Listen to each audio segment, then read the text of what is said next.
Gannon, I promise it's the last time I'm going to ask you. I'm just freaked out, okay? Are you sure you didn't do it on purpose? Yeah, I wanted to come.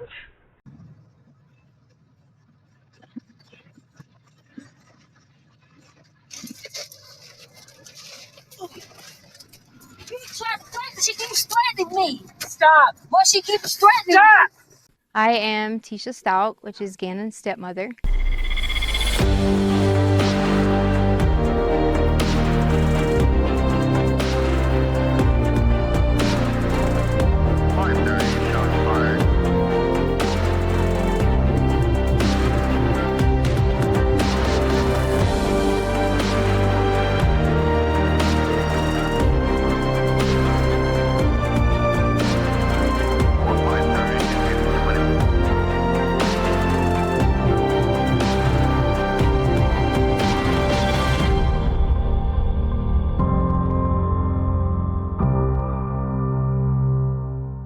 Hello, my friends, and welcome back to another episode of this Gannon Stauch deep dive case that we are looking into. Now, I am still full of cold, so I apologise again for the terrible vocals. I am trying to make it as painless as possible. For anybody who has missed previous episodes, just hit that playlist link above. It will take you to the playlist on my channel, and you can start from video 1. The playlist runs in order, so as soon as you hit play, you don't have to do anything. Just sit back, relax, and go through this crazy, crazy story with us. Now, today we have reached the 16th of February, and things are continuing to just get worse for Letecia.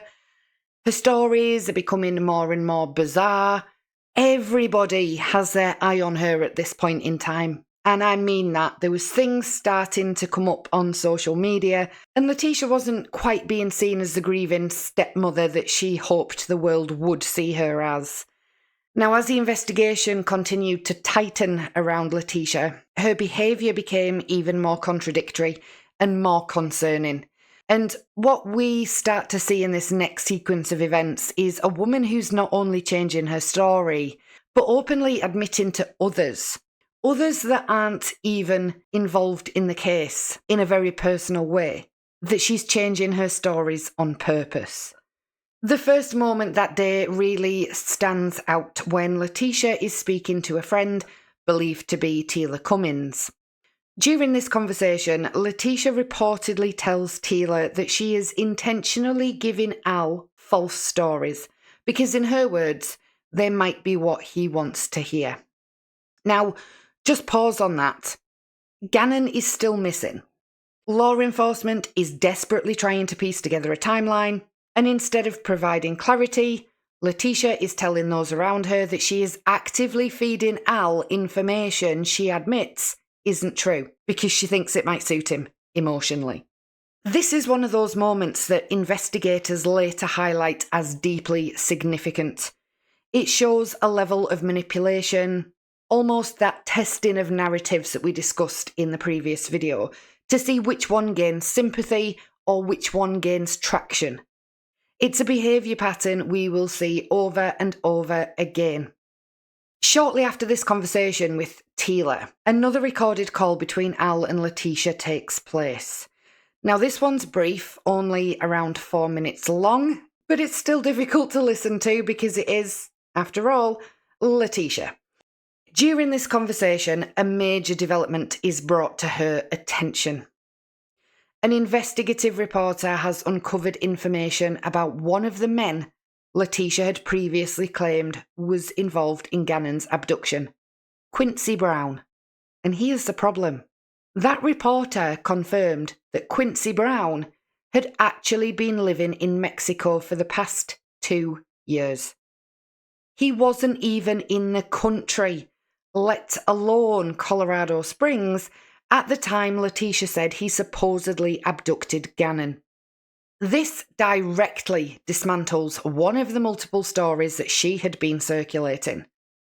And instead of Letecia correcting herself or showing any concern for the fact that a missing child investigation was being derailed by false leads, she simply pivots again Moving on to the next version of events.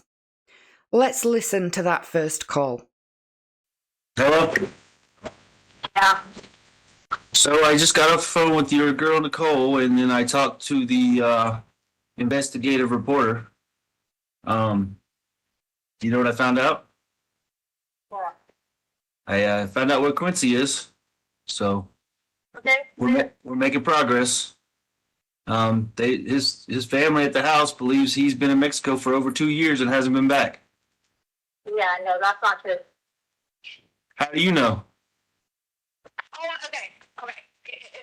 Whatever. If you're not going to listen to me, I did. I listened now to you're you. gonna thing and make up these stories.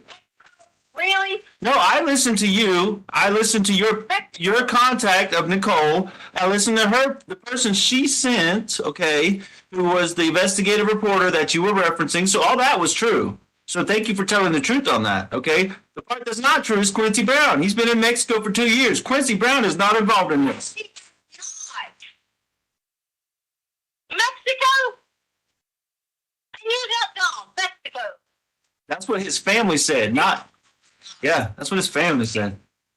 Oh, yeah. Okay, the family said Mexico? Yeah, because they've been looking for him too, believe it or not. Go figure. Uh-huh. Yeah, sure. So why the misinformation? Why are you telling me not true? Okay, the news people said this was misinformation. That's why they're not running your story.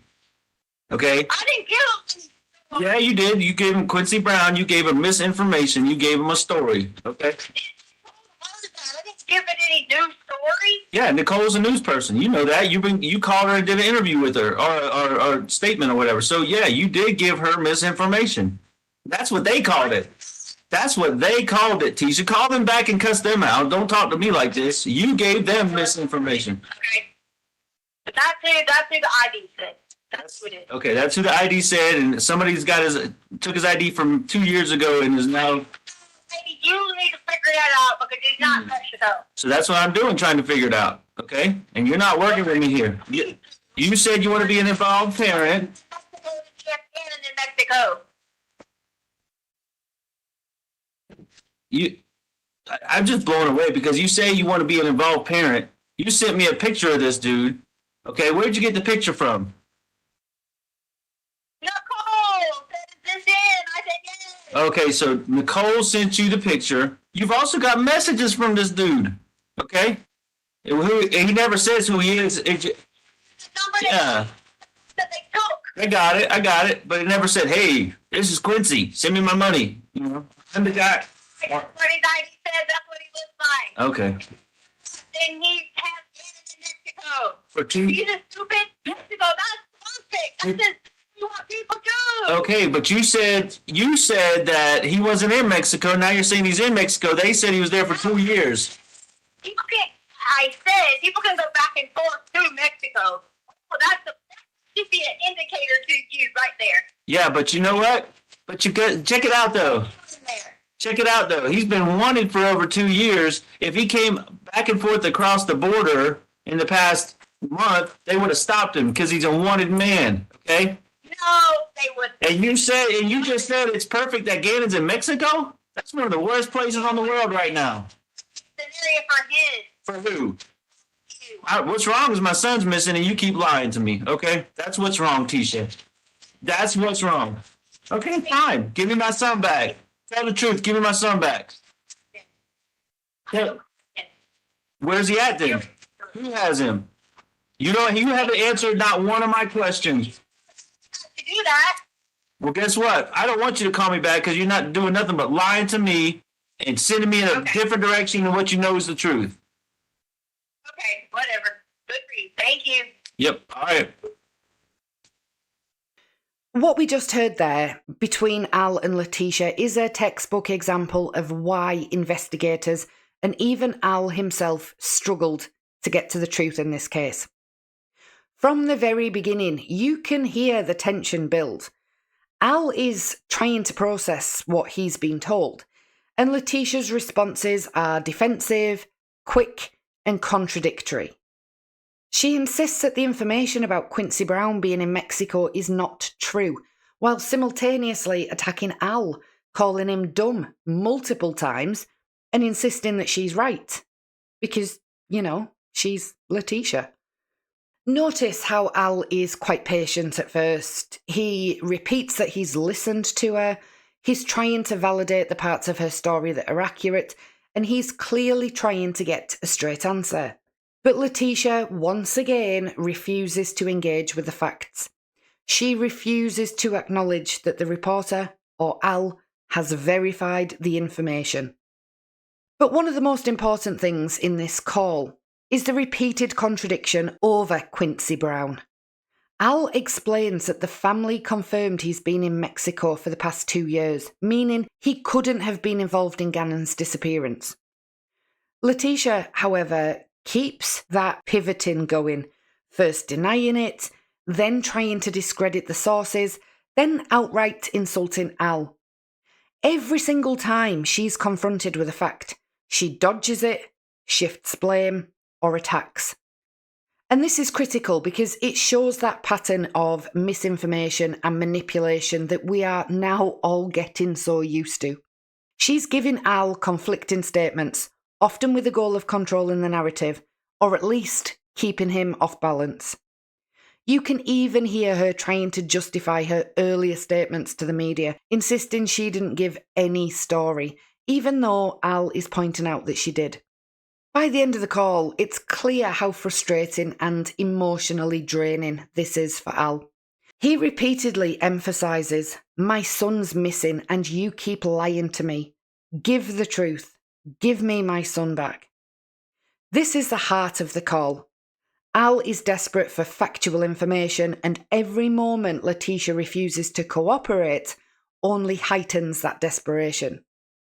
For viewers trying to understand this case, this call is a perfect example of how Letecia's contradictory statements and refusal to provide straight answers complicated the search for Gannon, misdirected law enforcement, and ultimately played a huge role in the tragedy that unfolded. It also highlights the emotional toll. You can feel Al's frustration, confusion, and heartbreak, and how that intersects with Letecia's defensive and manipulative behaviour. In short, this isn't just about a missing child case. It's about communication, manipulation, and the devastating impact of misinformation in the middle of a crisis. Every word, every contradiction in this call tells a story of someone desperately searching for the truth while constantly being misled. Now, I'm just going to go slightly down a different path for a second and butt in here because some of you have left your thoughts about Al and Landon in the comments, and some of those comments bring up some situations that happened prior to Gannon going missing. I promise I am going to address that rather large elephant in the room as we move through the series because, as always, we're going to be looking at both sides of the case. I do personally think that Al did a phenomenal job with these calls, just because I really struggle putting these videos together and listening to hours and hours of Letecia just droning on multiple times a week. Because of the editing process, I'm pretty much listening to these calls on repeat, and I really start going a bit mad by the end of the week. And I'm not the one with the missing child. The fact that Al managed to get through these calls without snapping is definitely commendable, and without these calls continuing, detectives wouldn't have heard half of Letecia's bullshit. And Al is a victim in this case, as is Landon, but victims don't have to be perfect. And as I said, there is an elephant in the room when it comes to Al and Landon. And we will discuss this in a future video because it simply can't be ignored. But first, we're going back to Letecia. After a short break for her to try and get her story straight again, of course, there's another recorded call. So let's listen to that one.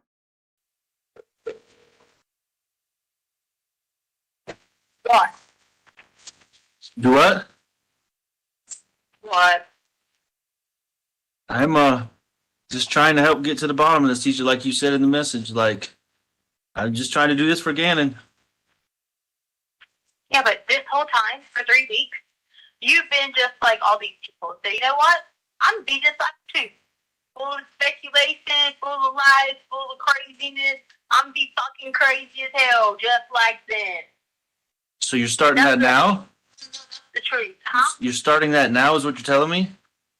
No, I'm telling you. No, that's just what, I mean, that's how you treated me. So No.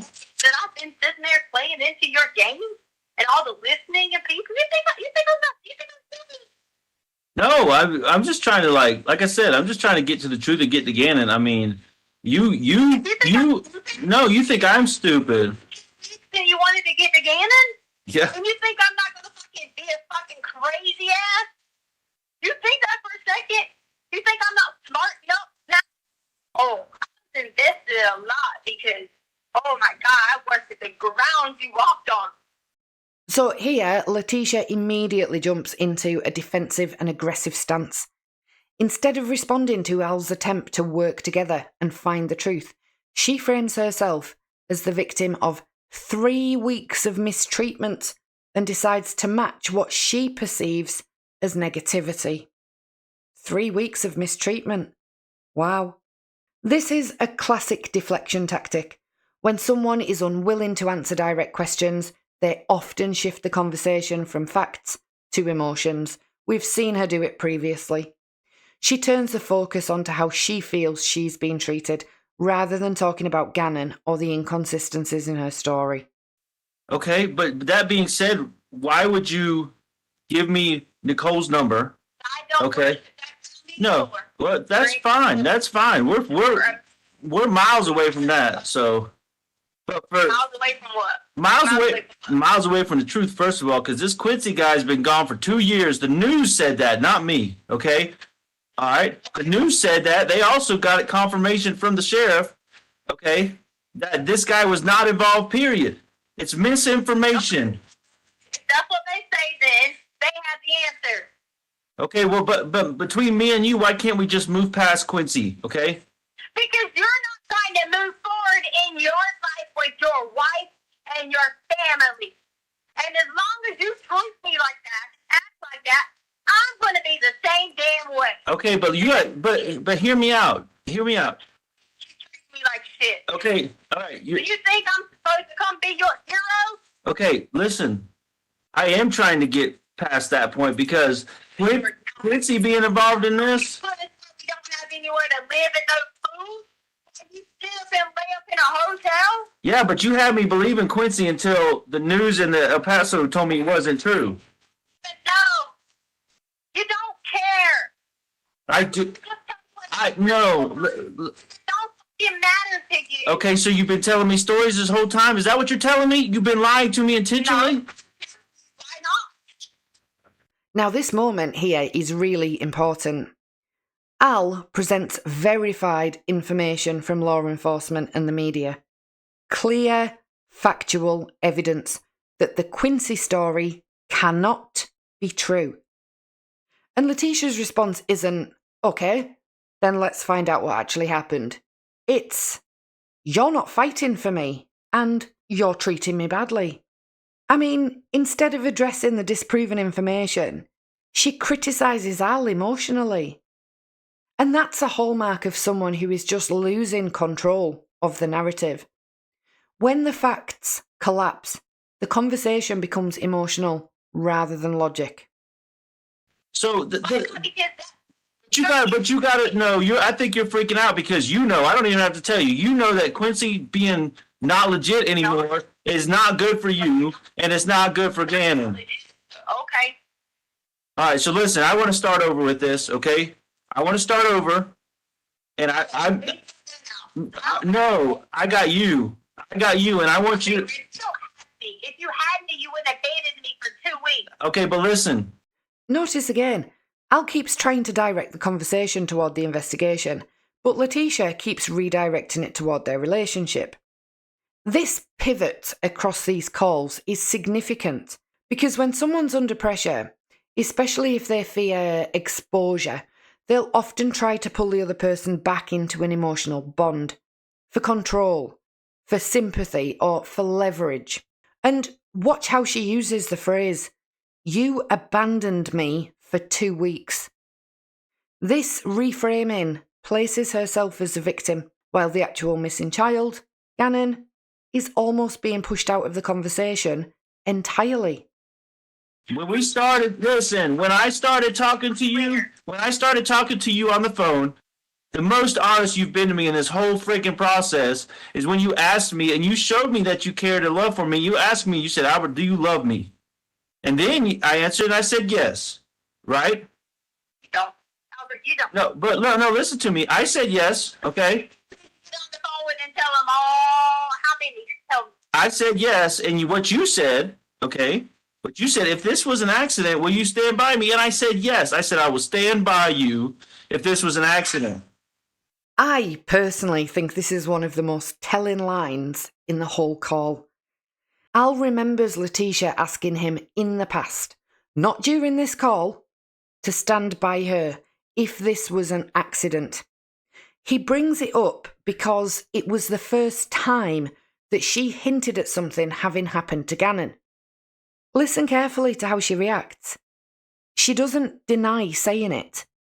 She doesn't correct him. She doesn't clarify the context. She just jumps straight into more emotional deflection.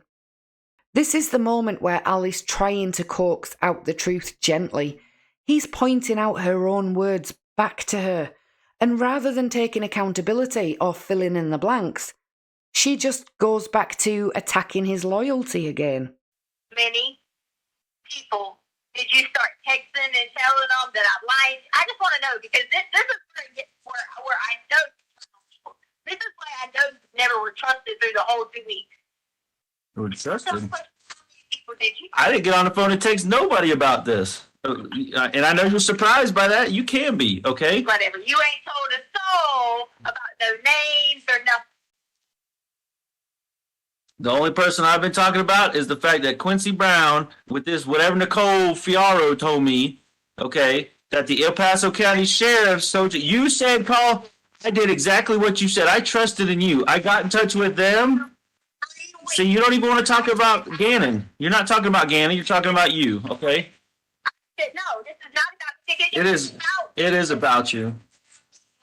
That's not true, Gannon. Because you're somewhere. You're healthy and talking to me. Gannon's not. That's why it's about Gannon. Okay.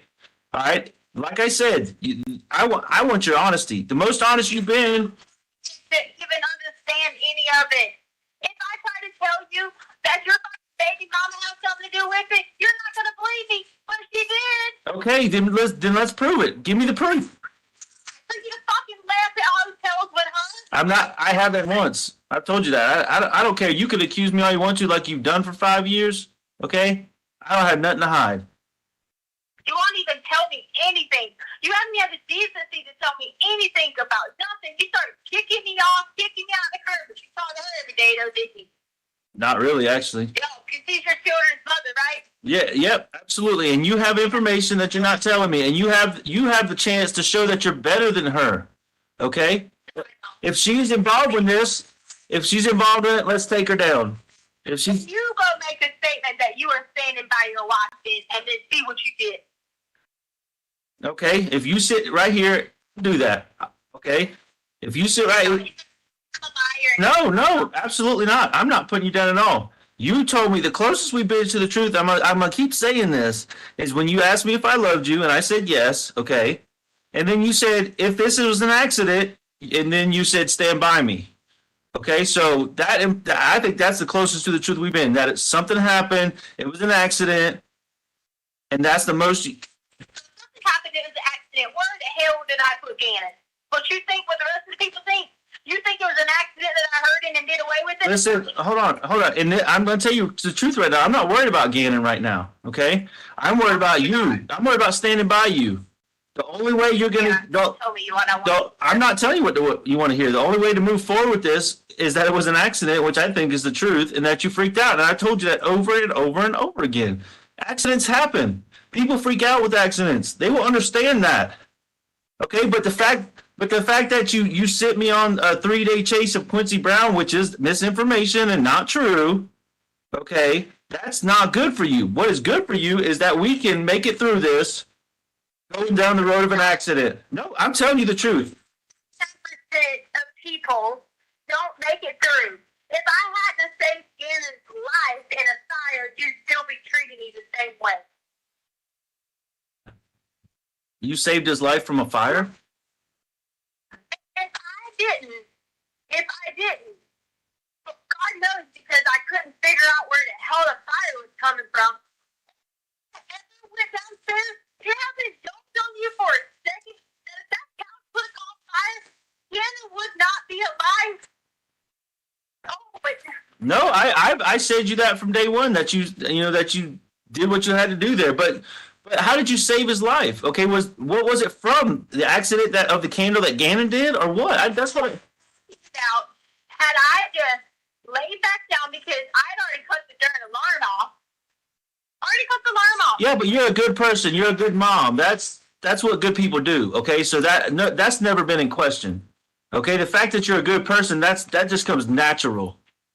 Okay, the fact that what happened subsequent to that, what happened after that, was just further made the accident 10 times. It compounded it 10 times, and now it's got way out of hand.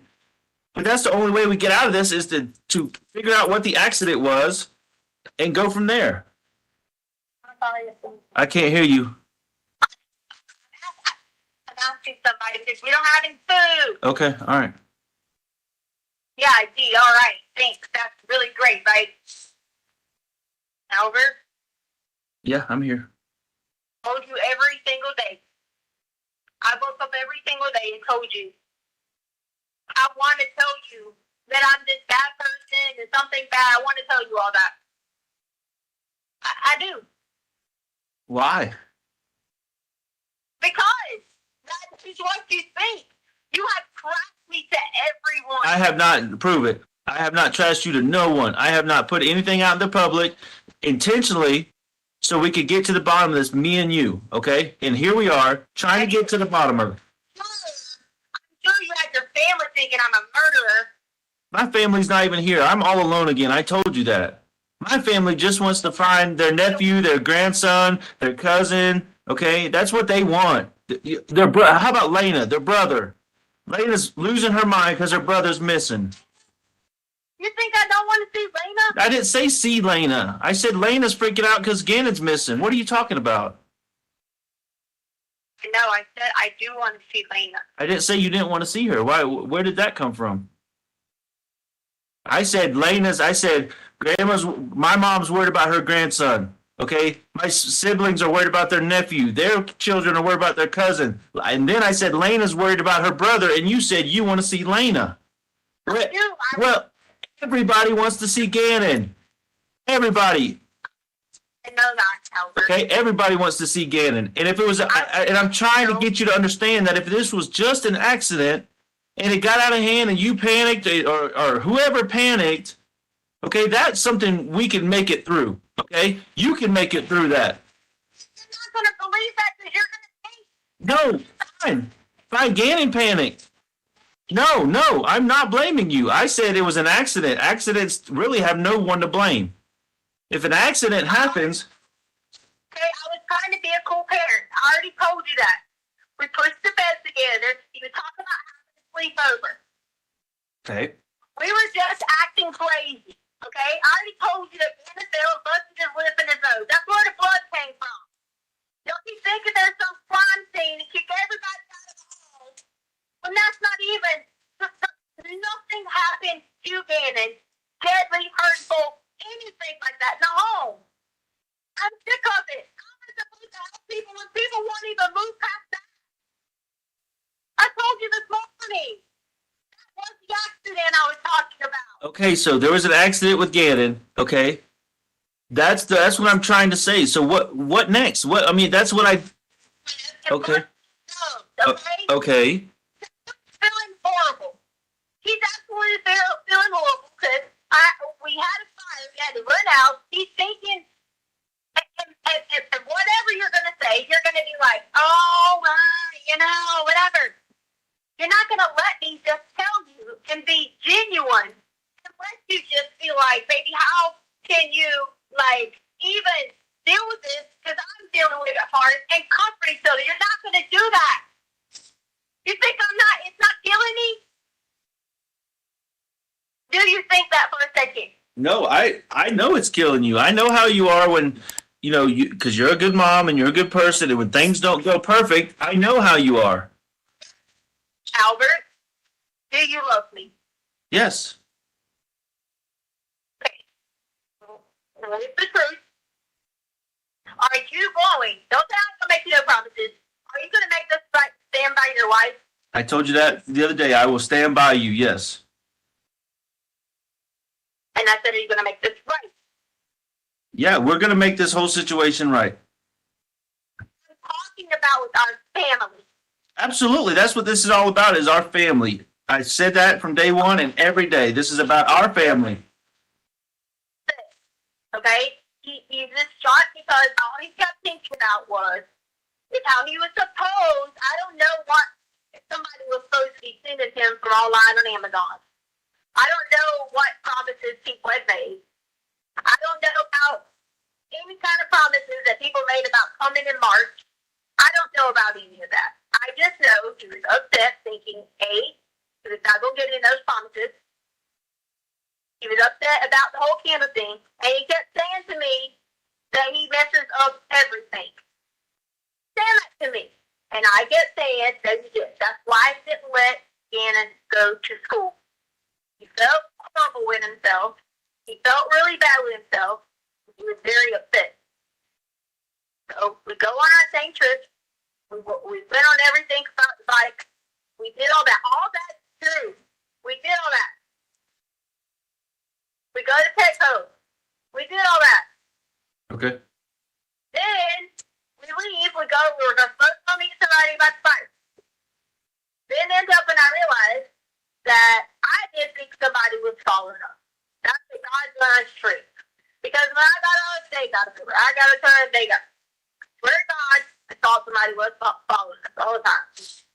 Anyway, so I realized that I didn't have phone or directions, so I turned around.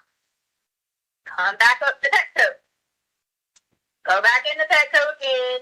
And still playing the glitch. He's still whatever. So back to stuff for a second. If you think for a second on some video he might have been whatever, he had busted his nose and his mouth. Did you think I want to send him to school like that? Honestly. Did you? I mean, obviously not. Okay. I did. And then I was sitting there feeling so sorry. He didn't have that burn. It was barely. They were a little bit bubbly, but I was able to jump on it and put it out.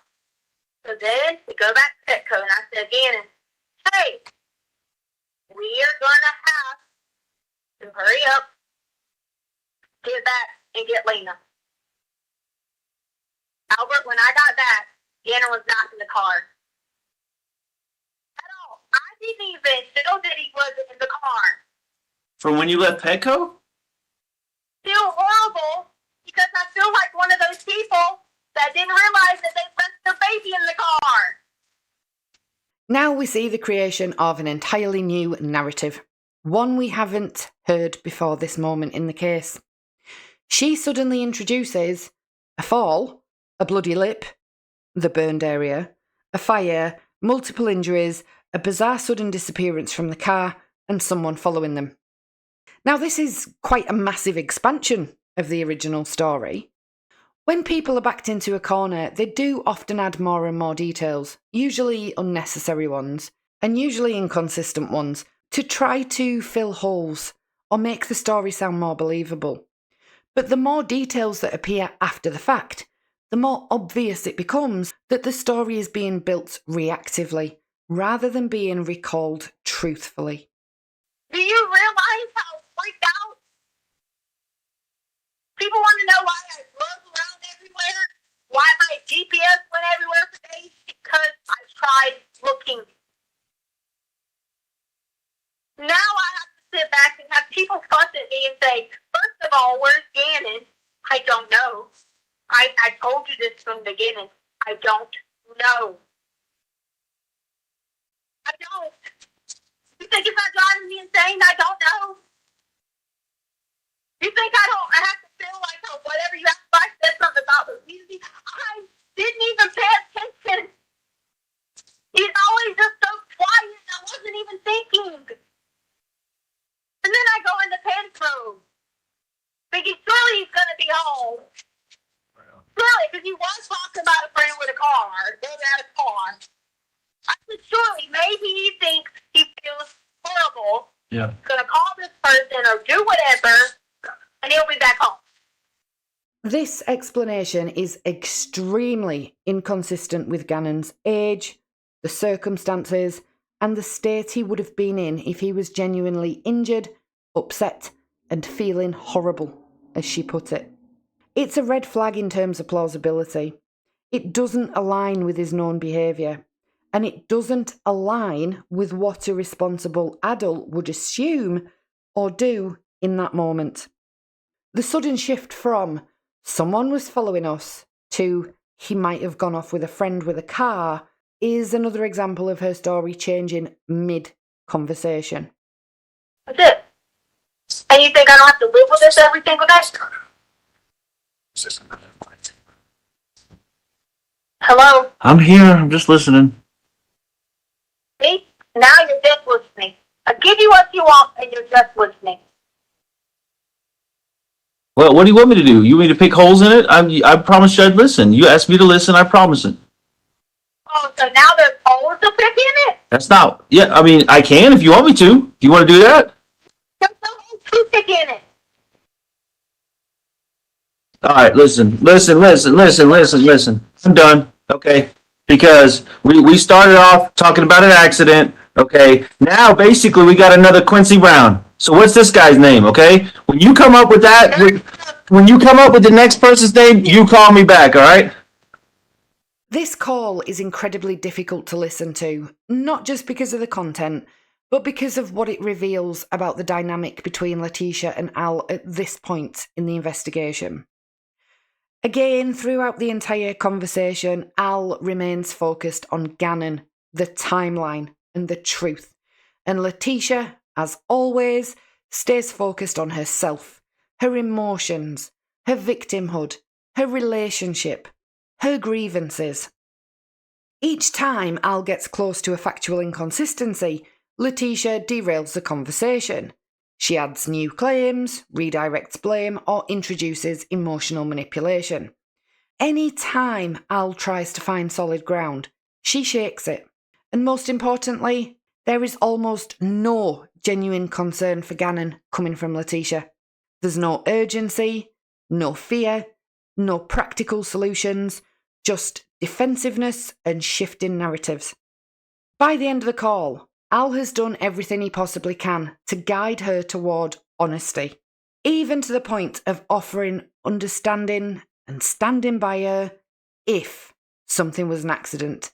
And instead of using that lifeline to tell the truth, she continues to rewrite the story in real time.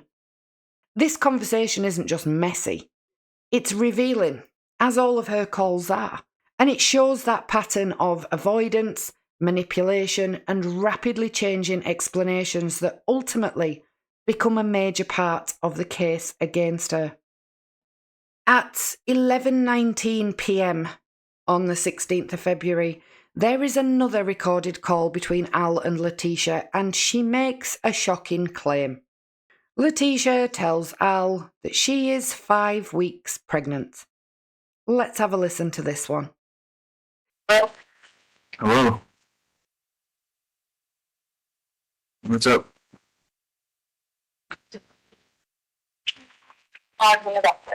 Huh?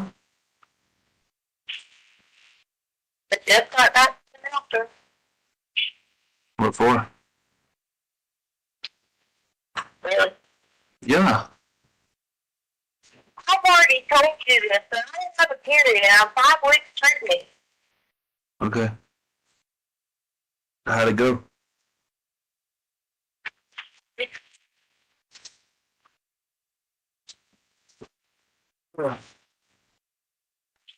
Was that you messaging me this morning from another number? I don't know. Just blame me for whatever. No, I'm just asking. That way I know for sure. Huh? I don't know, Albert. I don't know. Just blame me for whatever.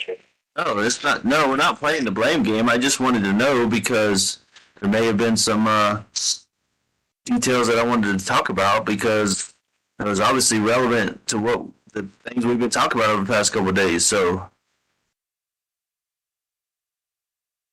Yeah, you would have thought that you would have just called me and said anything nice.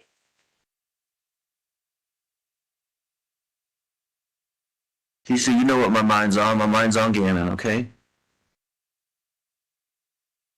And I told you I'd stand by you if we got to the truth. So, I mean, that's what my mind's on. My mind's on the truth about Gannon. I'm giving you the truth. Now just consider the timing. Investigators are zeroing in. Her previous stories have unravelled one by one, and suddenly she injects a brand new emotional storyline, one that could potentially shift public sympathy, delay interrogation, or create the appearance that she is too vulnerable or fragile to be questioned aggressively. Any evidence to support this pregnancy claim, and investigators later classified it as just another attempt to distract, deflect, or complicate the situation. But it is important because it fits the pattern of behaviour we've seen across these calls. When one narrative collapses, Letecia simply replaces it with another. And Al? He barely acknowledges it. When he asks the basic question, how did it go? She becomes vague, deflective, and refuses to engage directly. Instead, she shifts her focus to her own feelings again, insisting he should have said something nice to her, even though Al's entire world is centred on Gannon's disappearance. I've given it to you, and then I've given you 15 different things that were not true, just to prove a point. Call it what you want. Call it crazy, or making up stories, or lying, or whatever you want to call it, and go text people and tell them how horrible a person I am, and I'm just lying, and you're backing me in a corner. So that when you say something to people, I hope you know they're posting your stuff online. When I say something to who? Anybody. Unless it's probably like legitimately people that you are blood related to, if they send it to anybody or anyone says anything, they send it to their best friends in kindergarten, they're posting it online. Well, I mean, I haven't said nothing to nobody, so I don't even know what you're talking about. Well, I'm just telling you, that's probably you would send some people calling you or something. That's probably how they got your number. Your number is online everywhere. I know it is, and I mean... People are posting messages that she supposedly sent people. Just so, I mean... So, you know, whoever you be talking junk to or whatever to, people are putting it out there. Well, good for them. I mean... I'm just telling you that to let you know that, not to talk bad to you or talk about you or nothing. I'm just telling you that. Trust me, Brian and I was getting accused of being with Mike, messages made up on being with Mike, all kinds of stuff. Like anything, you can know that. I'm just telling you that. These people are nut jobs. Yeah, so back to what you said a second ago. You told me that you made up all these stories to prove a point. Why would you tell me all these different stories? That doesn't make any sense. Well, I mean, what point is there to prove other than the point of finding Gannon? When Letecia admits that she made up multiple stories to prove a point, this is a huge moment. People who are telling the truth don't need to create 15 alternate realities to defend themselves. What she's doing here is weaponizing confusion again. By muddying the waters, she tries to make Al doubt his own instincts. And this is a hallmark of manipulative communication. The goal isn't clarity, it's control. Because I cannot give you, no matter what I give you of how Gannon is missing, I can't give you the answer of how to get him. Why? But you told me. If you guys are there to question me, to check all Jose Baez law firm. I just want to know why you told me all these different stories, but you're telling me that you've given me the truth so many times, but then you say it's a bunch of different stories, so I don't understand what you're trying to say. I mean, the only thing Okay, go ahead. I'm not walking you through any more stories or truths. I'm not doing that. Because it does nothing for me but make me unhealthy, make me stressed, and I'm not in a position because I'm not eating to be like this. I'm just not healthy. And then if you guys think that you're going to get me to kill myself or admit to something I did too, you guys are all wrong. So the point on that is, if you're going to call me, only not to stand by my side, not to make any kind of statement to say that these people need to stop threatening your life. If you're not going to call me to do any of that in your family, then of course I'm just going to sit there and play into your game. If you're treating me like crap, which you've done, why would I treat you with any... I didn't hear what you said. You broke up. Why would you treat me with what? I said, if you're not treating me with compassion, kindness, with any kind of support, with any kind of help, you're not treating me with any of that. Why do I have to owe you any kind of the same respect back? But I've offered that. I've offered that to you. Okay, I've offered that to you. I said I'll stand by you once we get the truth. Okay, that's what I've said the whole time, and I've told you that you can survive and you can get through this. Okay, it all comes down to the truth. That's the important point.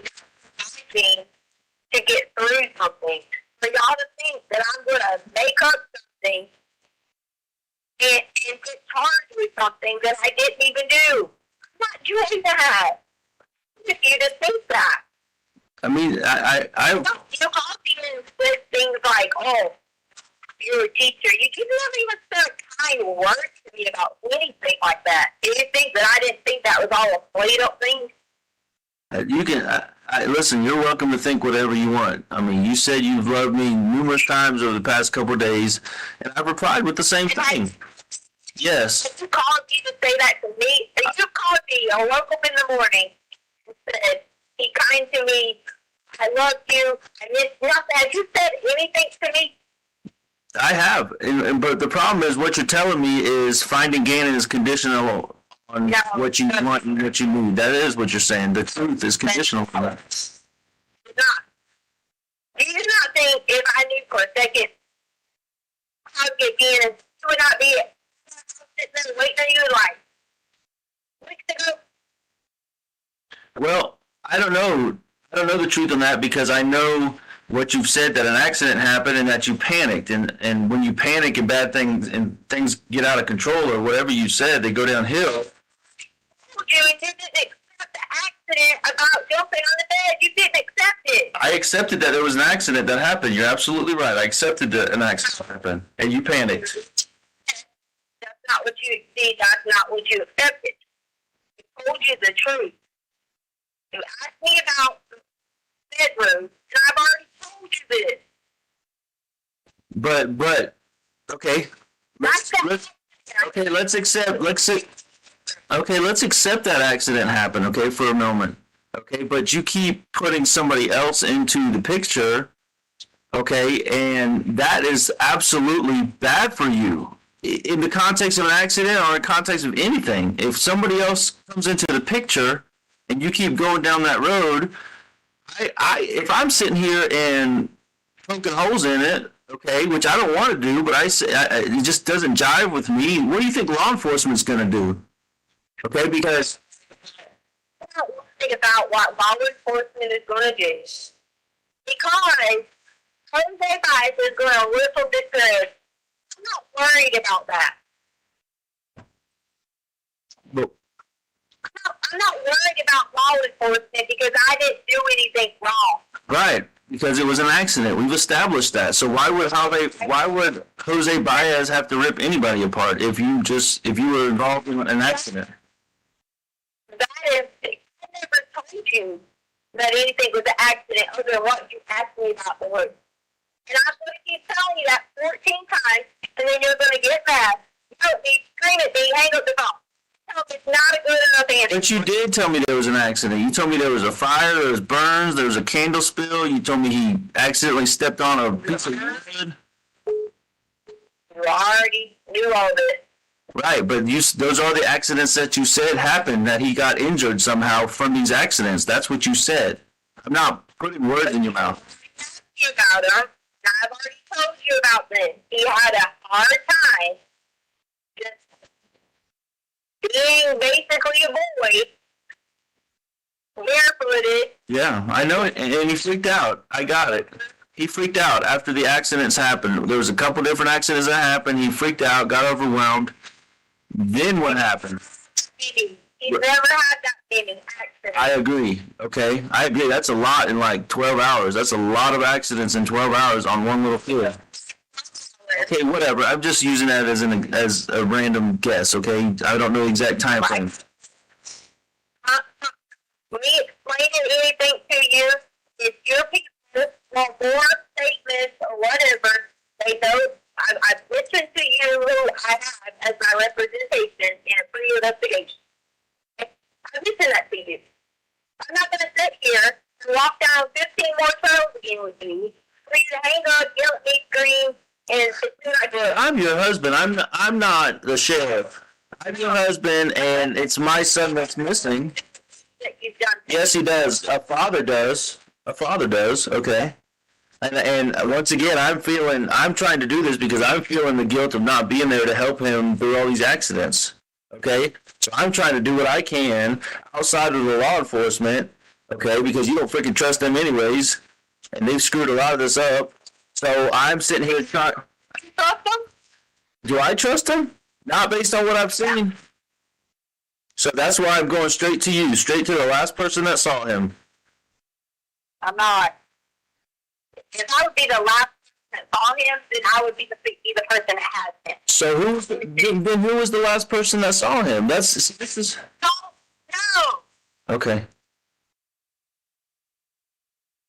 I don't know. So you don't know who it was?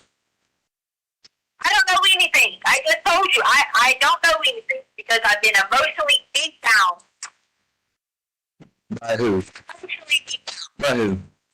What? Who's emotionally beat you down? At this point, Letecia switches to one of her favourite roles, the misunderstood victim. She wants Al to see her as persecuted, hunted, and betrayed by everyone around her. This is strategic.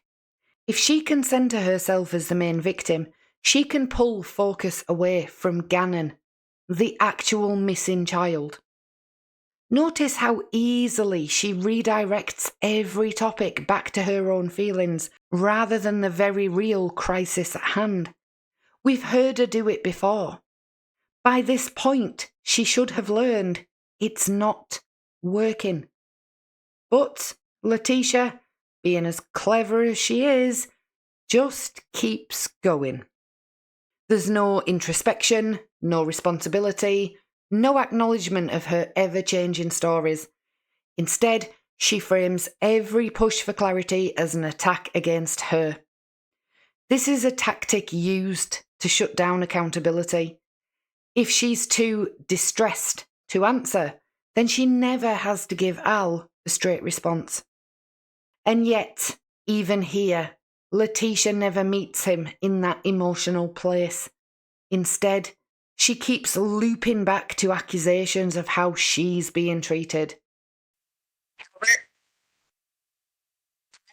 understand that as a parent, you know that 100% of your mind is focused on someone that God gave you the ability to bring into this world. Okay? If anybody knows that, I understand that. Well, but you're contradicting yourself because you told me. Okay. No. I'm not even going to Okay. Yeah, I'm sorry to interrupt. Go ahead. I'm sorry. I don't have anything to say because as soon as I couldn't even finish the second part. I sent it without you attaching me. Okay. And I also know that you should be, under no circumstances, be one with me. Because that's what God intended you to be. Be one. And that's what? That's what you're supposed to be doing. And that doesn't include. I haven't even spoke to my husband in weeks. Been there to comfort him, even there to comfort me in this situation. So, no. I know that God says we put him first. He'll put everything that order that was supposed to be. That happened, and I'm not going to apologize for that. When I've given you information, I've given you a set of information that actual truth, and it's still not good enough. Tell me what that is, because I'm not doing it. You don't care. You're not going to be as a parent and accept. Hey, no, sometimes our kids are going to make choices that we don't like. They're not going to accept that. So who am I going to be a parent? I'm going to try to tell you to accept something. How?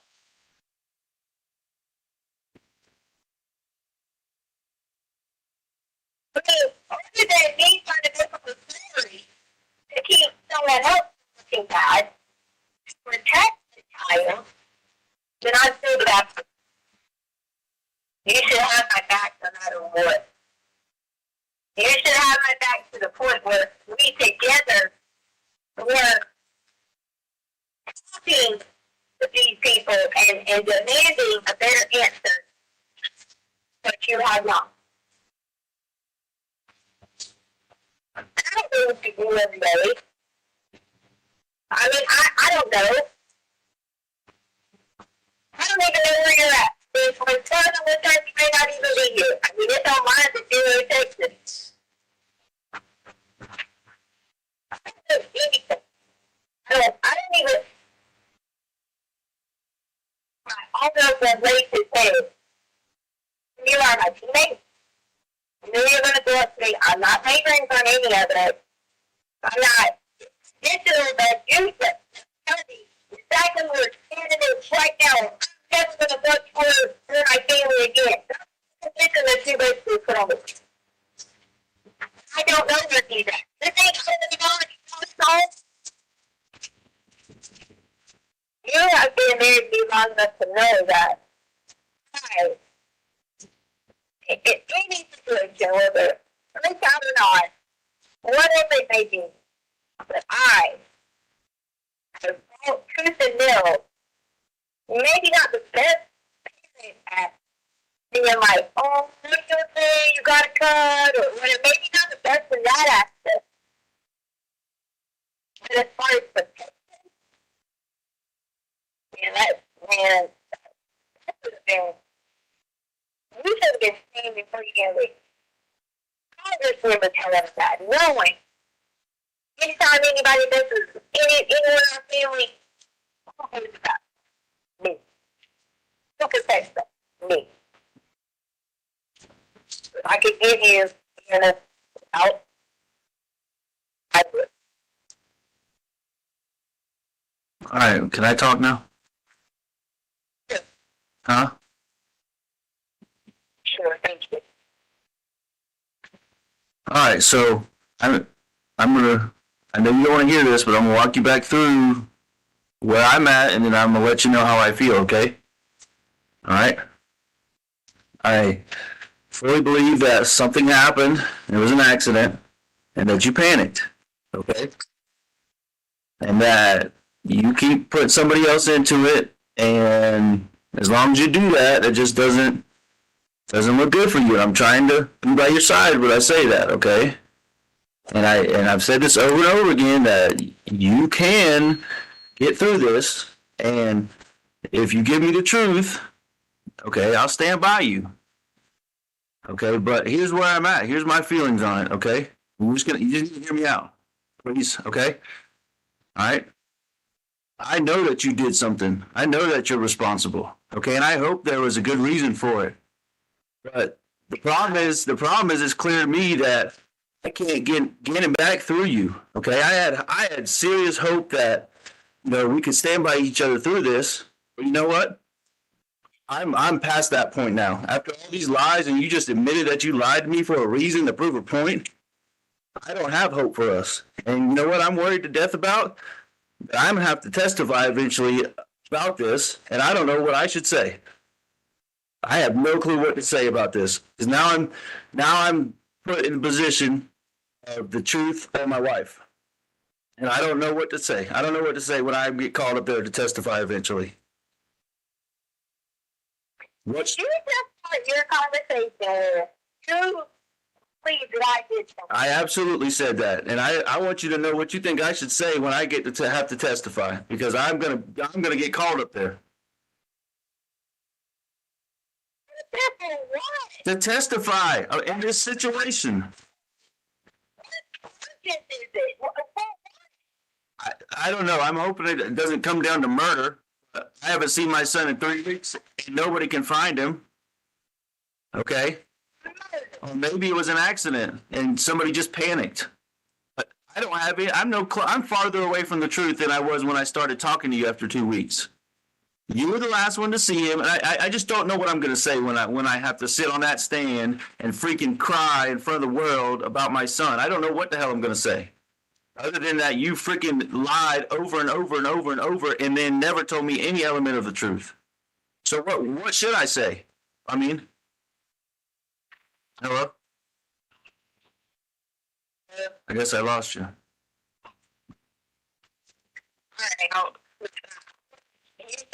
You're saying, so basically now you're saying someone's been proven. What you're saying. No, I said that could be the worst case. I don't know for sure, because there's no body, there's no evidence, there's no nothing. I mean, what else do you want me to think in this case? Okay, you're the last one to see him. You're the last one to heard him talk. You're the last one anything of Gannon on this earth, to my knowledge. Okay, no one else. I mean, what else are you? I mean, what do you want me to say, teacher? What do you want me to think? And I'm as freaking serious and freaked out as I've been this whole time. All these freaking injuries in that short time period, accident or not, you had something to do with it. Okay.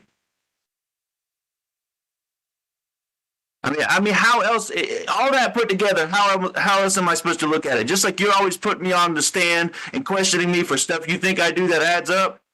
Okay, well, that's what I'm doing here. There's no other way for me to look at this other than you're involved to some level, if not ultimately responsible. So you tell me what I'm supposed to say and what I'm supposed to think. You can say no all you want to, but all you've done is lie to me and make up fake people that are in Mexico right now. Tell me the truth, Tisha. Tell me what I'm supposed to say. Tell me how to stand by you. You've already said what you think is in your mind and what people have put in their mind. Yeah, it's not about what I think, though. Okay, I'm asking you how I can stand by you, what the truth is, so I can stand by you through this. I'm just what you sit there and accusing yourself. Because my own husband had just said I would murder someone. Listen to what you said. That's not what I said. Okay, you said that, not me. I said you're responsible. You're responsible to some degree. That's what I said. We were worried about you testifying, is what you said. Yeah, absolutely. Testifying for someone, is what you said. Because I gotta get up there. I'm gonna have to get up there on the stand and look you in the eye and tell them You lied to me and told me 15 stories, and that when they ask me what I think, I'm going to tell them I think you're responsible. I want to know what you think I should say. That's where I'm at right now. I told you that. If that's what you feel in your heart, then go with it. That's all I can do. No, that's not. I'm asking you to convince me. Tell me otherwise, Tisha. Convince me otherwise. I'm begging you. I'm on my knees begging you to prove me wrong again. Okay, prove me wrong. Tell me right now. Prove me wrong. Give me what I need. Give me the facts of the matter that prove that you had nothing to do with this, or that was an accident and you freaked out, or something. I'm here theorizing all these different stories. Are you delusional that there's an accident and then you still think I just murdered someone over an accident? No, that's not what I said. If it was an accident, that explains it. You killed him, that explains it. I mean, it's pretty simple. Okay, it was an accident. Okay, an accident. I have nothing with the accident. I'm asking you a daggone question. Not like yelling at me. I said, if you just said that you was doing basically on the stand. It's what you told me. No. No, you said if they ask me what I think, that's speculation, okay? So you're telling me that you're going to speculate what you think happened. And you just told me there's no this, there's no evidence, there's no other. No, all right, you're right. Back off of that. What I will tell them is this. I will tell them this, that my wife had the opportunity to tell me the truth, but she chose to lie to me repeatedly, make up fake people, Uncle Matt, Eduardo, freaking Quincy Jones or whatever his name was in Mexico, okay? She told me all these stories to get me going in 17 different directions, that I still don't know the truth, and that I know for a fact she was the last one to see him in our home.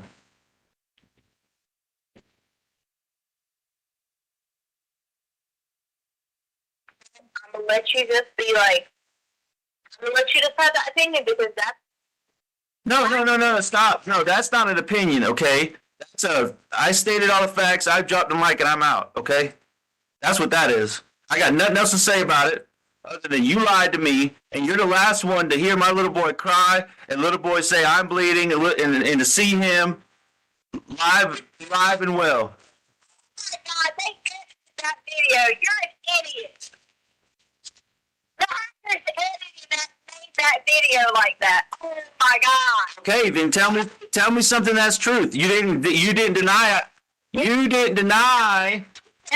Okay, fine. I'm sorry I said that. Okay, maybe it is edited, but you didn't flip out when I said you're the last one to see him alive. We're a few videos in now. We've listened to a few calls, and I have to say that this continuation of behaviour is really, really starting to get on my last nerve. Her reaction here is really powerful. Not because she denies seeing Gannon injured, but because she denies the video. She doesn't correct the event. She attacks the evidence. This is another massive red flag. People who are wrongly accused push strongly toward the truth. People with something to hide tend to push against the proof. Okay, you flipped out when I said he said that he was bleeding. So explain that to me, Tisha. As far as I know, he was alive. I'm not going to say any differently because I'm not going to be a parent. Okay, you still didn't answer the question. Now you're telling me your opinion. You told me not to give opinion, now you're giving me opinion. Okay? I said you're the last one to see him alive and or in the house. Okay? Because you are. So now fill in the blank.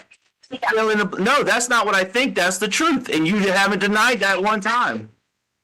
You think that I'm not going to say anything because why would I say anything? Well, you freaking jump on me when I say he's in the video. He said he was bleeding. You said they edited that. So you can't have it both ways.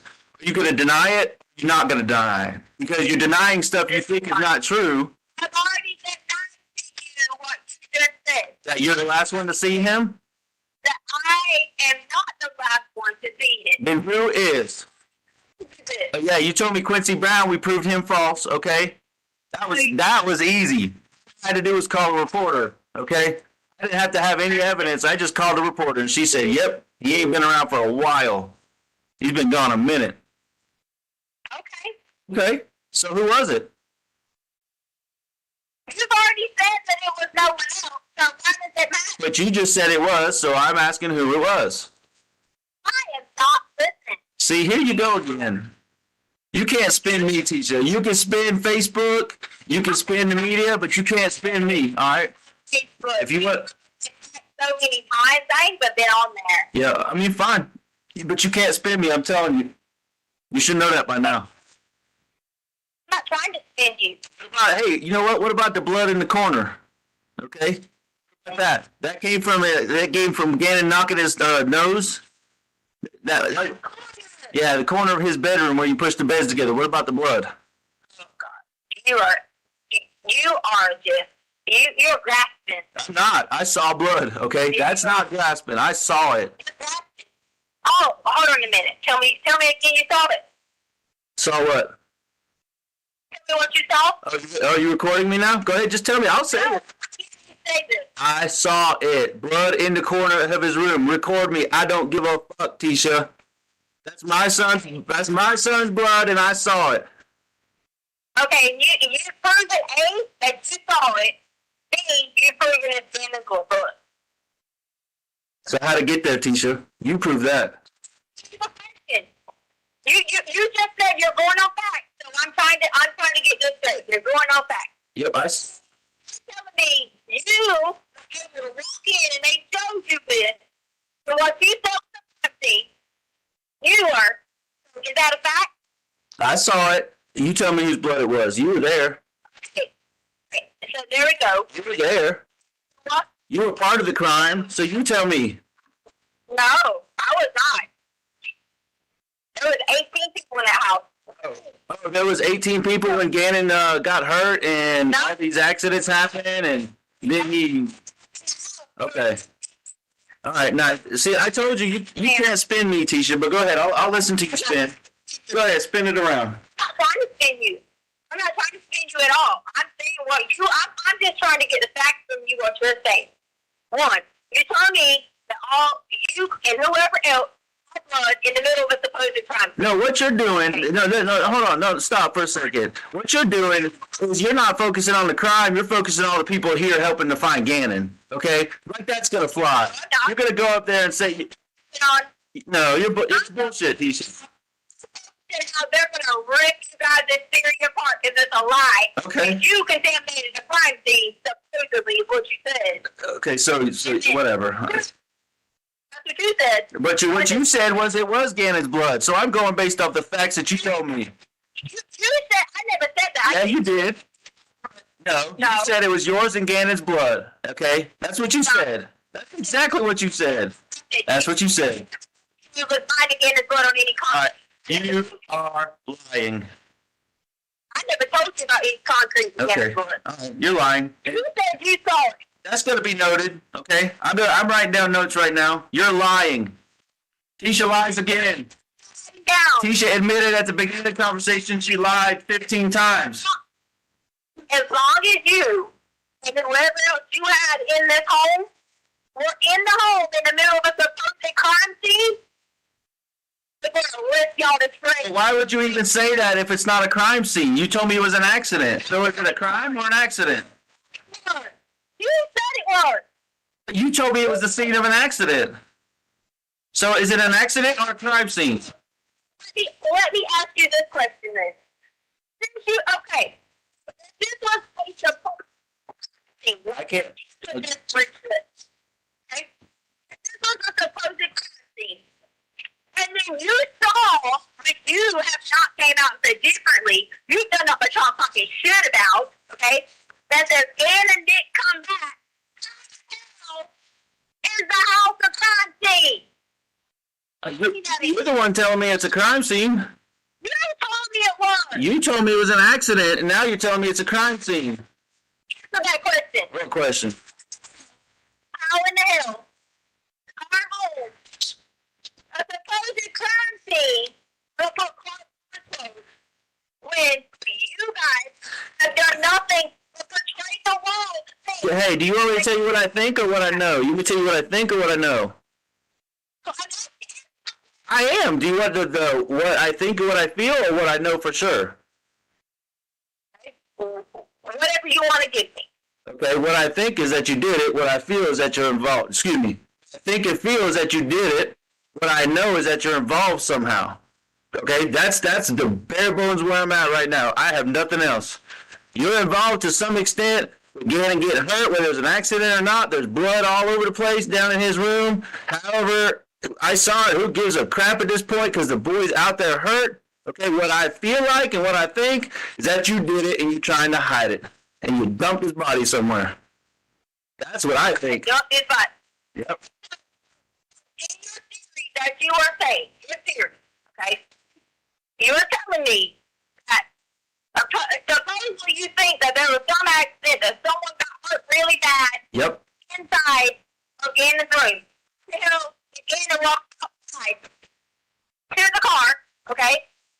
I didn't say you killed him in his room, okay? Why would, I mean, I already told you, and you told me I was stupid for saying this. I think an accident happened that you're involved with, and then I made the assessment, and everybody who saw the video online made the assessment. Gannon was walking kind of sluggish to the truck, and you told me I was a fucking idiot for saying that. Okay, but it makes sense if he had got hurt, okay, lightheaded, queasy, I don't know, whatever, and now he's having to walk to the truck so you can take him somewhere. Okay? Okay, this we're taking someone to do what? You tell me. No, you said you were going on your theory, so I want to hear your theory. Okay, you want to hear my theory? Okay, you took him somewhere. Okay, yeah, I'm gonna tell you what I think. You went around town acting all normal, left your phone at the fucking Petco on purpose, okay, and took him out somewhere, God knows where, and left him there. And maybe whacked him over the head with a 2x4 or something. I don't know. Took him out by somewhere you said whack somebody in the head. So I committed a murder. Is what you're saying? No, because he could have just been knocked out. Okay. Cause what? You could have knocked him out with a 2x4, not killed him. I mean, if he died, I guess that is murder. I don't know. You're the legal expert here. So actually, let's back up a second, because here's where I'm at. You're lying, okay? Are you lying to cover yourself? Or are you lying to cover for Harley? Which one is it? Harley? Yeah, which one is it? I've already been proof, first of all, to have been at work during all y'all's episodes. So you're lying for yourself? I'm not lying for anyone. Okay. I'm not lying for a soul. But you have this whole time. The first thing you said this morning to me, one of the first things was, I've lied to you repeatedly. I've lied over and over and over again. And I had a point to do it. I had a reason. So what's your reason for lying now? I'm not lying. But you've been lying the whole time, so how do I know that? Everybody exactly what happened from the beginning. Yeah, but you just said they were all lies. You said all that was a lie. Now it's the truth. So is it? Didn't like it, so therefore, just make up all your stories. Because now you got this theory of some 2x4. No, that's just. Okay, but see, you're still not telling the truth, because you said you told everybody from the beginning. The first story from the beginning was Gannon ran away. Okay, immediately proven false. Second story, you got raped in Gannon's room. Also proven false. So you've been lying from the beginning, not telling the truth, and you're still lying. So I mean, what's the next lie, Tisha? I haven't lied. So now you're lying about saying you were lying? I mean, the beginning is what I'm talking about. You just are never going to believe it. I know he didn't run away. Why not just, okay then, if that's what you think, you are entitled to what you think you know. And your opinion, you are entitled to that. You are. You think for a second that your own wife, your son, you actually need to get mental health. I probably will need to get some after this. You're right. My son's out there missing. My wife just admitted to me today that she's lied to me for 3 weeks now. Okay, and you did lie you lied to me from the beginning. All these stories, you said you had a point. Okay, you still haven't told me what the point is. So now you're lying again. And we've narrowed it down to the other person. It's either you by yourself, you and Harley, or Harley had some involvement. Who are you lying for? Really? Yeah. Yeah, really. So that's what you think?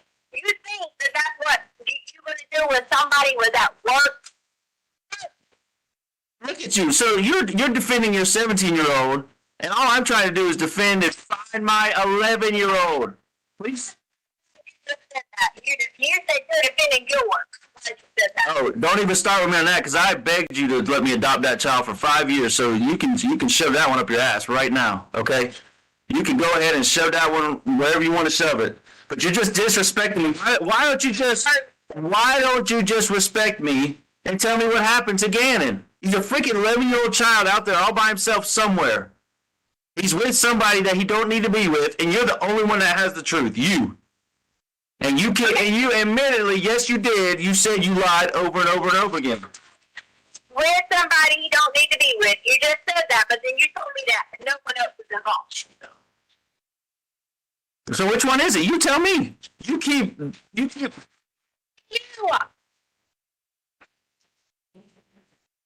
think that I had an involvement in killing a child? That's what you think? Yeah, absolutely. Because you were there. Gannon's missing. We can't find him. Okay. Nobody would stick to the plan this long after the whole world's looking for him. Okay. So it's you. You're the only one sticking to the plan. You're the only one in the spin machine. You're the only one lying. Everybody else is trying to find the truth. Everybody, Tisha. Even Landon, the one that you think I'm hooking up with. She's just trying to find the truth about her baby boy. Okay? I'm glad you get to spend the rest of your life with Landon. Yeah, I mean, whatever. If you think that's fine. Like you tell me, you're entitled to your opinion, but there's a fact here that you were the last one to see him. I wasn't there, so I don't know anything. You know everything. And you're lying repeatedly over and over again. You didn't get raped. Gannon didn't run away. There's no Quincy Brown, Eduardo, Uncle Matt. There's no high fives. There's no Gannon jumping on his back. Okay? What there is there's blood in his room. Okay? And he's gone, and we can't find him. That's what. And you were left with him and didn't come home with him. Okay? And you still haven't filled any of the blanks. There's facts out there. Okay? There's facts out there. And you won't even tell me the truth. You keep lying to me. Making up some bike bullshit. Okay? Gannon fell off his bike and busted his head and needed 911. Are you serious? And then as soon as I say that, we go back to the house. I don't even want to do this, okay? You're just going to continue to lie to me. Why am I even wasting my time? So when I testify on the stand, that's what I'm going to say. My wife had all the information. She chose to lie about it. I have nothing else to say. Okay? That's where I'm at. All right. Have a good day. Very quickly, Letecia derails the conversation into paranoia about people online, yet again. She warns Al that anything he texts anyone is being posted online, and she claims that strangers are circulating messages, photos, and made-up information. It's classic chaos-creating behaviour. She introduces outside villains, online enemies, people out to get her. Everyone is the problem except her. And it's that trademark pattern in her calls. Overwhelm, confuse, and manipulate. When Al calmly asks why she's told so many different stories, Letecia delivers what may be one of the most revealing lines she ever said. She admits openly that she gave him 15 different things that were not true to prove a point. What? She frames this as though it's somehow reasonable or even justified. But what she is also doing is attempting to reframe deliberate deception as a kind of test, something Al is supposed to interpret as meaningful. Al, still trying to remain composed, asks her to explain what point she could possibly be proving during the disappearance of a child. Her answer? She claims she cannot tell him how they got Gannon, and then quickly shifts into attacking investigators, mentioning, again, that she's contacted the Jose Baez law firm. This is yet another recurring tactic she uses, invoking high-profile attorneys as if saying a name alone could shield her from accountability. Throughout this call, anytime Al approaches the truth or presses her for consistency, Letecia suddenly becomes overwhelmed and emotional. She claims she's being emotionally beat down, yet she never answers a single direct question. Instead, she blames Al for not supporting her enough, not comforting her, not speaking kindly enough, as if the problem is his tone rather than the disappearance of his son. As Al continues to press for clarity, he spells out, gently, that he believes something happened, that it may have been an accident, and that she may have panicked. He gives her every single off-ramp to explain herself. But Letecia insists she did nothing wrong, while simultaneously refusing to give any version of events that makes sense. At one point, Letecia claims that if she really were the last person to see Gannon, then she must be the one who has him, which is a strange turnaround that avoids the actual question.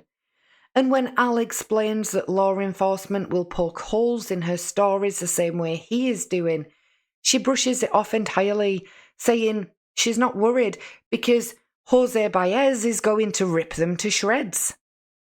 Al then tries to get to the emotional core of the conversation. He tells her he's struggling because he knows that he will eventually have to testify, and he doesn't know what he's supposed to say. He admits the truth.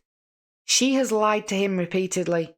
She has sent him in circles, and every time he thinks they're getting closer to an answer, she changes her story again. Letecia doesn't reassure him. Instead, she panics at the word murder. She fixates on the word, twisting it, repeating it, and turning it into an accusation that he supposedly made, even though the only person who said it first was her. Al tries yet again to give her an opportunity to be honest, telling her that she could convince him otherwise if she would just give him the truth. And again, she refuses. She says no, outright. She will not provide a consistent account of what happened, so Al lays out clear, factual points.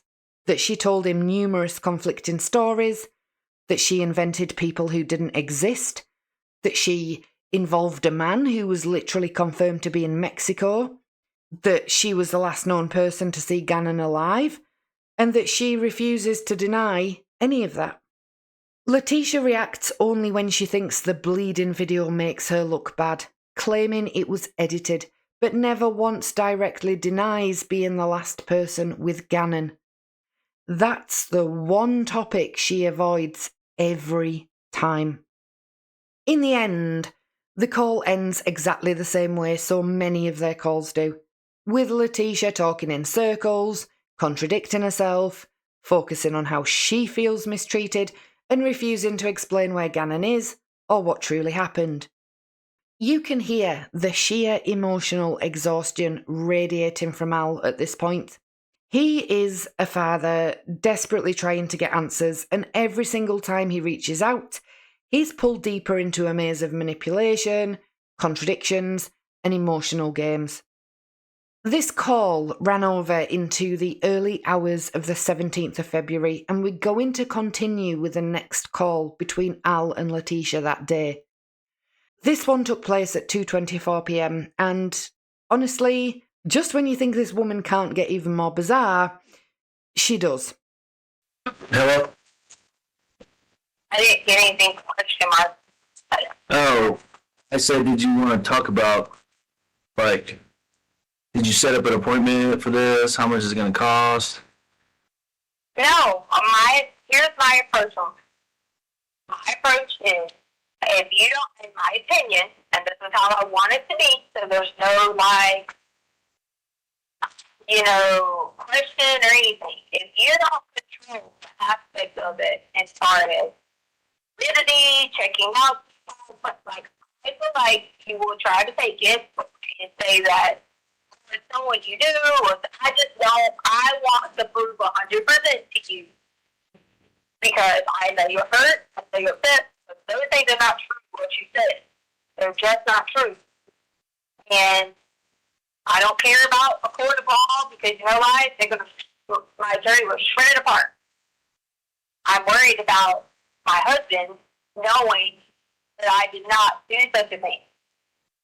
All right, well. Because I care about you, and I feel like if you know that that's the truth, that I did not, then everything could be okay.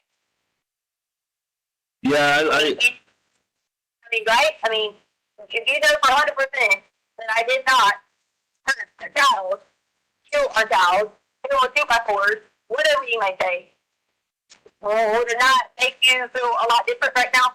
yeah, I told you I'd stand by you with the truth, you know. And I pulled up that link, and I mean, they got 5 stars, so that it looks legit on the surface. At this point in the call, notice how Letecia immediately tries to take control of the process.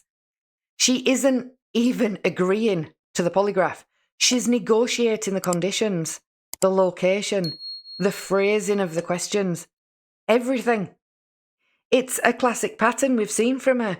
Keep the conversation moving in circles, keep Al off balance, and avoid ever giving a direct answer unless she absolutely has to. And yet, she's framing it like she is the one trying to help him. It's manipulation laid in reassurance, but nothing she says actually moves the situation forward. And yeah, I mean, you hit a great point there about, you know, I am about validating things and looking into things. Part of that process would be, you know, getting some questions answered that I want answered, right? I think you can assume that, right? Okay. All right. So that being said, as I was waiting on you to get back, I wrote down basically 3 or 4 questions, and I want to pose them to you now, so that way I'm not surprised when I go in there. Okay? Are you willing to do that with me? And then we'll. You said you're not surprised, or Neither one of us, so you know the questions and I know the questions. oh, okay, I get what you said. Yep. Yeah, so I'll ask them, and you just give me yes or it's just simple yes or no questions, okay?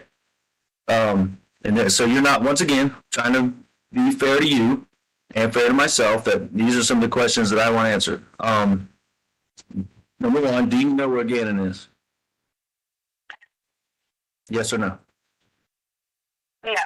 I mean, but this is the questions I'm going to prove to you, too, right? Yeah. You understand? Right. You can answer them now, but then you can answer them then as well. Okay. Yeah. Okay. Who was Gannon last with? They don't ask you questions like that. Oh, you're right. I'm sorry. It's yes or no. Do you know who Gannon was with last? Okay, so here's what I want you to be careful with on do you know who Gannon was with last? Because, let me explain Yeah, to you. go ahead. I'm sorry. Go ahead. You're cool. More specific approach in that, because you need to say, do you know a description or have a picture in your mind of who Gannon was with last? Okay. Think of that. All right. How about it this way? Were you the last person Gannon was with? Okay. Well, that leads into. To ask the question of someone else. Right. Something important to notice here. Look how hard it is for her to answer yes or no questions. Al is giving her some of the most basic, direct prompts possible. And instead of answering, she redirects, redefines, and reframes. We're just at levels of ridiculousness I can't even comprehend at this point. Yeah, I know. And I'm not going to probably be the one phrasing the questions. I'm just telling you questions that I want answered. So you answered the question was, were you the last person Gannon was with? And you said no. Okay. And I'll leave it at that. I'm not going to go take that down a rabbit trail. Okay. Did you accidentally hurt Gannon? No. Did you murder Gannon? No. Okay. Well, so, I mean, that's kind of, it's just some of the questions I'm going to want answered. So when are you going to be able to do this? I want to get this done as soon as possible. I'm ready to do it tomorrow. I think because of the publicity of this case, they'll squeeze you in and make an appointment for you tomorrow. If we go up there and call them and say, hey, listen, this is the Gannon Stauch case. We need a polygraph ASAP. Let's do it. I don't know. When's the earliest you can do it? I'll just take money out of the bank account and I'll pay for it. So, can you get me a just like 2 or 3 times or days and times that they have available? Send them to me, and I'll tell you exactly which one will work best. Nope. Letecia, this is Talking, I don't have a way around. okay. I'm going to help people out so that I can have food and a place to stay. Okay. But And I the one said to do this. But I'll even come and get you tomorrow morning. I want to do it like 8 or 9 o'clock in the morning. I'll come and get you at Michelle's house, okay? And I'll bring you to this place. It's Michelle, right? I'm not at Michelle's house. Okay, where are you at now? I'm staying with random people that reached out online, people that are following this case. Yeah. So then she drops this, that she's staying with random people online. Now, ethically, I'm not going to speculate on who these people were. But what we can say is that this was highly concerning behaviour for a woman claiming her stepson had been abducted. She isn't cooperating with law enforcement, she isn't staying with family, and she isn't staying at any secure location. Instead, she's embedding herself with strangers and refusing to tell Al where she actually is. Again, it's avoidance. Every question becomes another detour. Okay, well, send me your location through your phone, or send me an address or a 10-digit grid coordinate from Google Earth. I got the time, and you're telling me you're going to pick me up? Yeah, because I guarantee you they will squeeze you in tomorrow. Because this will be another star in their cap, a feather in their cap. Right, because it's about some publicity for you. No, not for me. I want the truth, and you know what? Every minute, every second we sit here and talk about this is another minute that Gannon is danger. I told you I would do this, and gave me the person. All right, well, tomorrow's the day. Okay, if not, then you're not serious about it. That's just, and I'm. About it. I've already told you yes. I've already said yes. All right, then I'll set the appointment. If it needs to be the afternoon, fine, whatever. But we'll do it, okay? Tomorrow. I've already, I don't know why you keep saying that. You think I'm change it. I've already said yes. I also want to know what I need to be, because I saw where somewhere online it says something about eating and drinking and stuff like that. So, All right, I'll answer that for you, but I mean, why don't you plan on like a 6-hour window or something, okay? well, just I'm just going based off generalizations, Tisha. Come on now. I don't know the answer to that. You can Google it just like I can. I'll call them and I'll find out. And I'm just saying, plan on if you think you're not supposed to eat for a while, then don't eat for a while. I mean, it's not a big deal. But I'll call them and I'll set it up for tomorrow, afternoon, whatever. You just let me know where to come get you, or let me know, just be there if you don't want me to come get you. okay. And so now you had your questions that you wanted, and so now I have questions. So now I'm taking a polygraph? No, you're not taking a polygraph. No, okay. I'm asking you 4 questions. All right, go ahead with them. When you get the results that say I have passed this polygraph test, Okay. what is your course of action? These are yes or no questions, please. Okay? Is your course of action to be with your wife in marriage and your daughter and the rest of our family back to normal and figuring out who has Gannon? No. That's not your approach. You said once you answer some polygraph questions, once we find Gannon, okay. That's not what I said. No. Okay. All right. No, I didn't. All right. Yes or no questions. I didn't do this to you. I took your yes or no questions. Once the polygraph test comes back and shows you that I am telling the truth to the questions, that I had nothing to do with Gannon in any kind of way, being hurt, murdered, taken, whatever, are you going to be with your wife? Nope. Really? So why? Yes or no questions, please. I don't want to do it. I just want you to tell me why. Because the key to standing by you is the truth and Gannon. So, I just told you if I pass a polygraph test and you know I didn't have anything to do with it. I'm trying to understand here. Why would you say no to being with your wife if it's proven on the test that I didn't have anything to do with it? I just want to know the truth on that. I'm still going to do it so it can clear my name. I just want to know the truth from you. I'm waiting for the next yes or no questions. Come on, man. Just be real with me. This is not a time to play games. I'm not, Tisha. You got to understand. There's two. Listen. There's a lot of repair. The truth. I'm trying to. I'm going to bend here again. G's the most important thing, but there's a lot of emotions. There's a lot of damage, okay, from this situation. And I'm not here to argue with you, okay? But there's a lot of damage from all the lies that have been told that it's going to take some time to work through, okay? I said I'll stand by the truth, and I'll stand by you with the truth. Gannon's the priority. All right, what's your next yes or no question? Do you have any intention of being back with your wife and family? No. And it's the same answer, same response as I gave you last time. Gannon's the priority right now. So Letecia suddenly redirects the conversation away from Gannon and towards herself yet again. She isn't asking what happens if they find Gannon or what they should do next. She's asking whether Al will stay married to her. And remember, this is in the middle of a call about their missing 11-year-old child. The shift in priorities tells you exactly where her focus truly is and always has been. All right, here's what we're going to do. I respected you and answered you. No. Hold on. I respected you. I didn't put you through the Inquisition. I gave you 4 yes or no questions, and I left it at that. You're not respecting me in that way. So I'm going to go back to question 2. You said you were not the last person Gannon was with, so who was?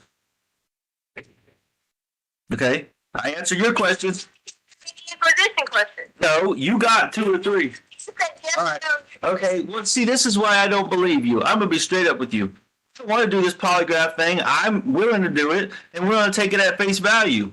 But you're not respecting me. You're expecting respect in return. You're expecting to play by the rules. You're not playing by the rules.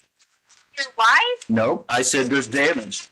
The truth? I said there's damage, and we got to repair it. That's all I said. I haven't said anything about anybody to anyone in the media, social media, nothing. And if you got something else, then it's false. So. Okay, the next question. Have you filed for divorce? Nope. Let's see, here you go again, not playing by the rules. You said yes or no. That's what I said. Yeah, but you got to put me through the Inquisition, but you're not answering my question. Who was the last person Gannon was with if it wasn't you? Because these are going to be the questions you're going to have to answer. I mean, I'm just going to be straight up with you, whether you answer them to me or not. Yeah. Well, Mr. Hotshot Baez will. Okay. If you don't. So, I mean, we might as well do this peacefully between me and you and figure out where Gannon's at. I've already agreed to this. If I'm agreeing to do this, I am going to have to still pass it. And I have no idea where Gannon's at. Why are you still being adamant that you? That's my point. I said it to you controlling me because you're still flipping down. But listen. No, but this is pre-polygraph. Polygraph, I won't even be in the room. Probably not even in the building. I'll be somewhere else, so you're not under any pressure. Okay? That's how those things go. It's all you and the guy asking the questions. That's you won't even be there either because they interview me myself. Right, that's what I'm saying. I won't be there. Okay? I'll pick you up, take you, drop you off, pay for it, but then I'll bounce. Okay? But you need to answer me this. As your husband and as the father of the missing child. You had no intention of being my husband. But I still am I not? Okay. Point is, who was the last person that had Gannon? You said you weren't, so who was? Hello?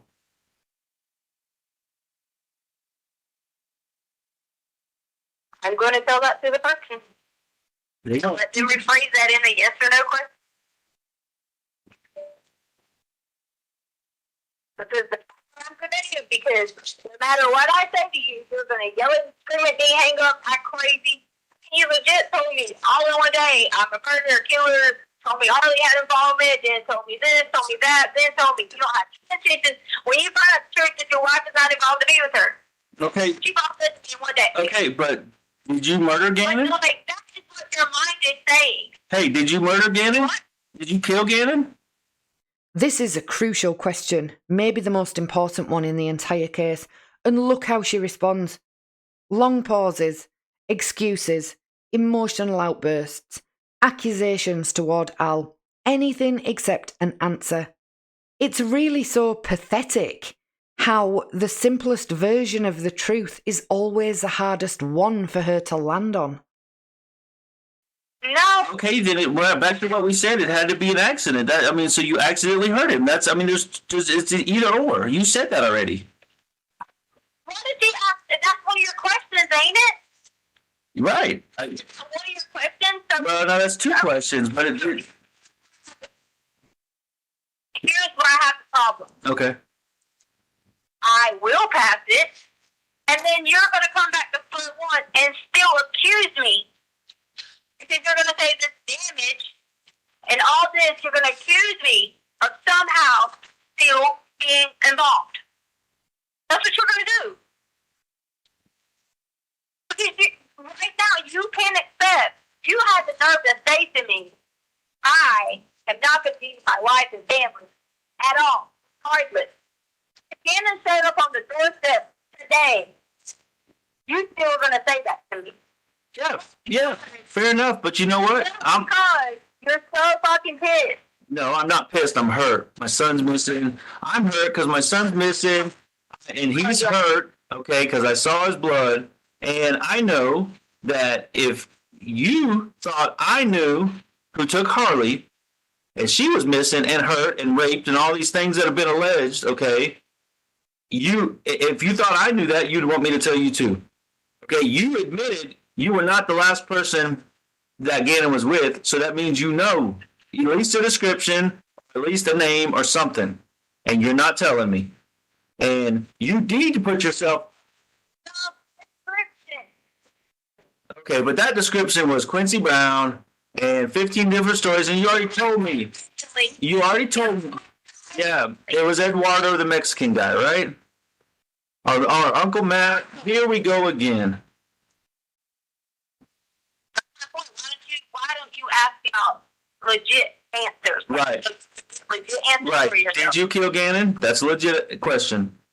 No. Okay. Did you accidentally hurt Gannon? You want to keep asking me like 15 times. Like.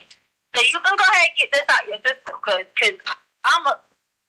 Well, okay, fine. Your mind, you're going to be like, wow, pass this test. Yeah. Okay. But the bottom line is. The bottom line is. Grace, the girl cry my line to do it. Yeah, let's call her. Let's call Maury Povich too. He'll help. Call him. But you've already said tomorrow, or whenever you're calling this thing, you've already said that. You said you wanted to do it between me and you because this is for you. No, you said that. But the truth is you won't tell me who because there is no who, and the who's you. Okay, so here you go again.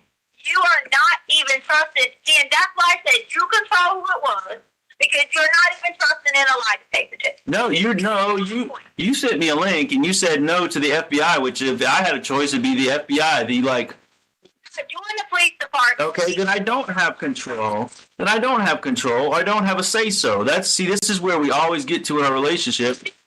Somebody in Colorado Springs. I did. There's FBI in Colorado Springs, and you got her number. You just told me you were going to call the other people. I'm not doing the FBI because they're police. I'm doing a license. Okay, so listen. No Listen, No, what you call it? if the who that Gannon was last with, if the who is not you, then who is it? Asking the same damn question. Because you never answer it. You never answer it. You already made it clear that I'm not your wife. You already made that clear. No, actually, I actually, and I quote, I said, "You are still my wife."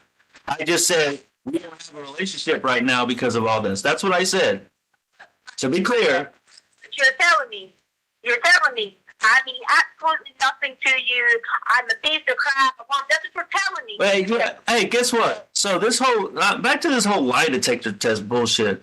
If you're gonna pass it, who gives a fuck? Who gives you the lie detector test? I don't want the police involved because The police are already involved. What are you talking about? But go ahead. I'm sorry. I'm trying to prevent it from just picking anybody else besides a police. Because I want someone who has no reason at all to be involved or anything, so that the validity of the test is complete. Yeah. Okay. You think the police care about you or me or anything? All they care about, whether they're doing right or wrong, To do it, all they care about is Gannon. I'm agreeing. Like, I will do it and say, yes, okay, when. Yeah, fine. Let's do it. And I told you to let me pick you up. You won't tell me where you are. I told you all these different things. I tried to do one tomorrow. You said 3 days from now. 9 a.m. 3 different times is what I said. 9, 9:30, and 10. 9, 9:30, and 10. They had available. That's what I'm gonna tell them. Okay. You call me back and tell me what at times they have available. Hey, all right. So listen, when I call you back, while you're waiting on me to call you back, I want you to think about this. All right? Are you ready?